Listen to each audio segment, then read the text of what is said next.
Durante el foro denominado Relatos de una pandemia, la Asociación Civil Convite buscó humanizar la crisis generada por el COVID-19 en el país y además su afectación psicológica en la sociedad. Para la periodista Wendy Racines, el trago amargo de perder a su padre en medio de la pandemia del COVID-19 ha sido un impulsor para denunciar el grave estado del sistema de salud en Venezuela con una emergencia humanitaria que se vio agravada con la llegada del coronavirus en 2020. Mis padres estaban justamente en la espera de la segunda dosis de la vacuna Sputnik, la rusa, la cual no llegó y llegó primero el COVID. Fue una situación que durante un mes afectó a mi papá, generándole un cuadro que empezó como una neumonía leve y terminó convirtiéndose en una fibrosis pulmonar después de básicamente un viacrucis a través de hospitales y clínicas privadas en la ciudad de Caracas. Finalmente mi padre logra ser hospitalizado básicamente por un préstamo de $23.000 que la familia tuvo que asumir y que todavía claramente estamos pagando durante 17 días, ascendiendo a $55.000 en total, más o menos lo que fue toda la hospitalización.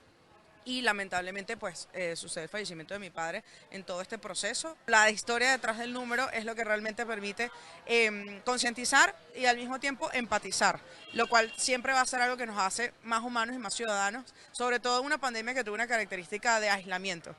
La cobertura de la noticia en medio de la situación fue otro de los temas abordados en el acto en un país cuya data oficial es de difícil acceso. Si no hubiese sido por los médicos, los sindicalistas, los trabajadores de la salud, que muchas veces eran los ojos de muchos de nosotros, eran los que nos contaban realmente lo que estaba ocurriendo.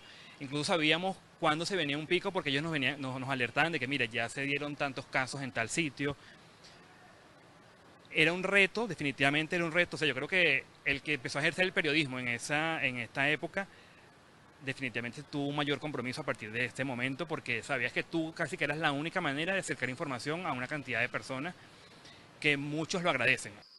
La situación política, falta de servicios y poco acceso a sistemas de comunicación condicionó a la sociedad venezolana al momento de enfrentar el COVID-19. Así lo explicó la psicóloga clínica Milagros Facúndez.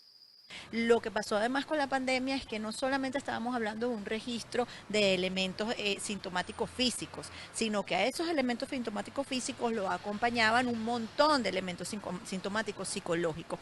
Y una de las cosas que ocurrió durante el primer año del transcurso de la pandemia es que hubo una atención importante de los elementos físicos para salvaguardar obviamente la vida, pero no hubo la misma atención de los elementos psicológicos. Entonces, ¿qué comenzó a pasar? Que las personas no solamente se enfermaban de COVID, sino que la recuperación del COVID dependía de la posibilidad de tener acceso a esos recursos psicológicos que nosotros necesitábamos fortalecer y que ya venían golpeados en una situación antes, ¿sí? Entonces, ¿qué encontramos? Bueno, creo que hoy lo hemos visto claramente en el foro, personas que podían estar contagiadas de COVID y tenían una situación de desesperanza, de desilusión, de temor que agravó los síntomas de la enfermedad.